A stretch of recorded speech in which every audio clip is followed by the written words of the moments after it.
Om Shakti ಮಾಲಾಧಾರರಿಗೆ bus ವ್ಯವಸ್ಥೆ ಕಲ್ಪಿಸಿದ ಗ್ರಾಮ ಪಂಚಾಯಿತಿ ಮಾಜಿ ಅಧ್ಯಕ್ಷ ರಾಂಬಾಬು. ಸತತ 2ನೇ ವರ್ಷ ಮೇಲ್ಮರವತ್ತೂರು ಯಾತ್ರೆಗೆ ಉಚಿತ ಬಸ್ ವ್ಯವಸ್ಥೆ. ಸುಂದ್ರಪಾಳ್ಯ ಗ್ರಾಮದ ಓಂ ಶಕ್ತಿ ಮಾಲಾಧಾರರು ಮೇಲ್ಮರವತ್ತೂರು ಯಾತ್ರೆ ತೆರಳಲು ಗ್ರಾಮ ಪಂಚಾಯಿತಿ ಮಾಜಿ ಅಧ್ಯಕ್ಷ ರಾಂಬಾಬುರವರು ಉಚಿತ ಬಸ್ ವ್ಯವಸ್ಥೆ ಮಾಡಿ ಯಾತ್ರೆಗೆ ಚಾಲನೆ ನೀಡಿದರು. ಇಂದು ತಮ್ಮ ಗ್ರಾಮದಲ್ಲಿ ಬಸ್ಗೆ ವಿಶೇಷ ಪೂಜೆ ಸಲ್ಲಿಸಿ ನಂತರ ಚಾಲನೆ ನೀಡಿ ಮಾತನಾಡಿದ ಅವರು, ತಮ್ಮ ಅರಕೆಯಂತೆ ಸತತ 2ನೇ ವರ್ಷ ಓಂ ಶಕ್ತಿ ಭಕ್ತಾದಿಗಳಿಗೆ ಬಸ್ ವ್ಯವಸ್ಥೆ ಕಲ್ಪಿಸಿದ್ದು ಯಾತ್ರೆಯು ಸುಖಕರವಾಗಿರಲಿ ಎಂದು ಶುಭ ಹಾರೈಸಿದರು. ನಾನು ಹೋದ ವರ್ಷ ಇದೇ ಮಾಲಾಧಾರ ಓಂ ಶಕ್ತಿ ದೇವಸ್ಥಾನಕ್ಕೆ ಒಂದು ಬಸ್ ಅನ್ನು ಕಳಿಸಿದ್ದೆ ನಮ್ಮ ಹುಡುಗನ ಸಂಬಳದಲ್ಲಿ.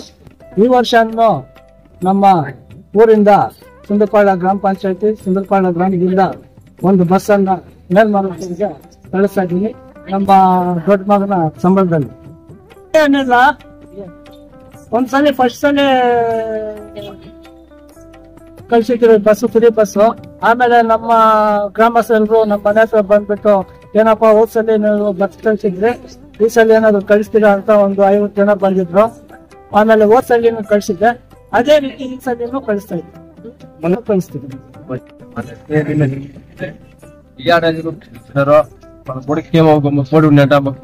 మంచి చేసింది కాబట్టి వాళ్ళు ఇట్లే మంచి చేసి ఇట్లే మమ్మల్ని బాగుపెట్టి మా పెట్టినంత బాగుపెట్టే మేము ఉండే గంటారు మా బస్సులు వేపించి ఫ్రీగా పంపిస్తాం. గ్రామస్తుంది వాళ్ళ గ్రామస్తుంది వాళ్ళ కోరిక. వాళ్ళు ఏడున్నా మమ్మల్ని చూసుకుని మీరు వాట్సాప్ పూజ వేపించి ఊరు వాళ్ళంతా పిలిపించి వాళ్ళు వేపించి వాళ్ళని పంపిస్తున్నారు. వాళ్ళ కుటుంబాన్ని వాళ్ళ బిడ్డలు పాపని సలగా మా వంశక్తం కాపాడాలని కోరుకున్నాం.